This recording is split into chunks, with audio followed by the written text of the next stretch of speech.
Coronary angiography आपने सुना होगा कि अक्सर डॉक्टर कहते हैं कि एंजियोग्राफी करा लो।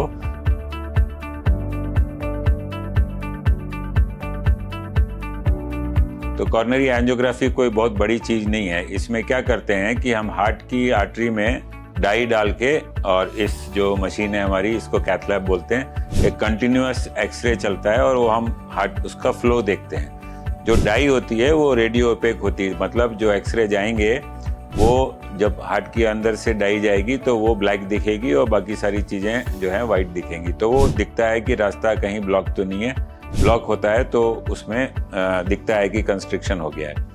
करने के दो तरीके होते हैं कि एक तो ग्रोइन से जा सकते हैं, जांघ से, या फिर यहाँ रेडियल आर्टरी यहाँ से पंचर करके एक बहुत छोटा सा ट्यूब डालते हैं हम जो हार्ट की आर्टरी को एंगेज करता है, और उसमें फिर हम कॉन्ट्रास्ट डाल के देखते हैं कि ब्लॉक है या नहीं है। तो बहुत सिंपल प्रोसीजर है, इससे कोई डरने की बात नहीं है। और ये जैसे मरीज है तो अगर डे केयर में है तो 1 घंटे में छुट्टी भी हो जाती है। इससे ये पता चलता है कि हार्ट का ब्लॉकेज कहाँ पे है, कितना सिग्निफिकेंट है, और अगर इसमें एंजियोप्लास्टी या बाईपास की ज़रूरत है या नहीं। क्योंकि बहुत से ब्लॉक्स ऐसे होते हैं जो कोई सिम्टम प्रोड्यूस नहीं करते हैं और बहुत हाई ग्रेड के होते हैं, और सडनली पेशेंट हार्ट अटैक लेके आता है या उनकी जान जा सकती है।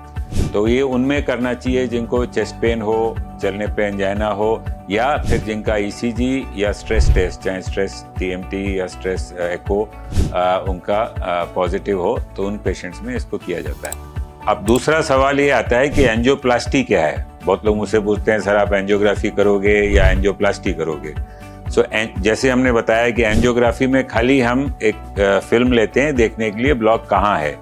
अब उस ब्लॉक को इसी तरीके से, जैसे यहाँ ट्यूब पड़ा है या यहाँ ट्यूब पड़ा है, उस ब्लॉक के थ्रू, इसी कैथेटर के थ्रू हम एक बहुत पतली सी वायर पास करते हैं। वो वायर जिसका डायमीटर होता है, मतलब एक बाल के बराबर होता है, it is 14/1000 of a inch.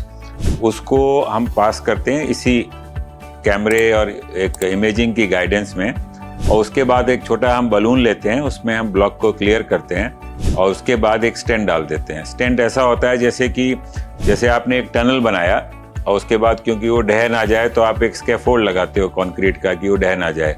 वही काम स्टेंट करता है। एक स्प्रिंग या मेटेलिक स्ट्रक्चर होता है जो कि आर्टरी कोलैप्स करने से रोकता है।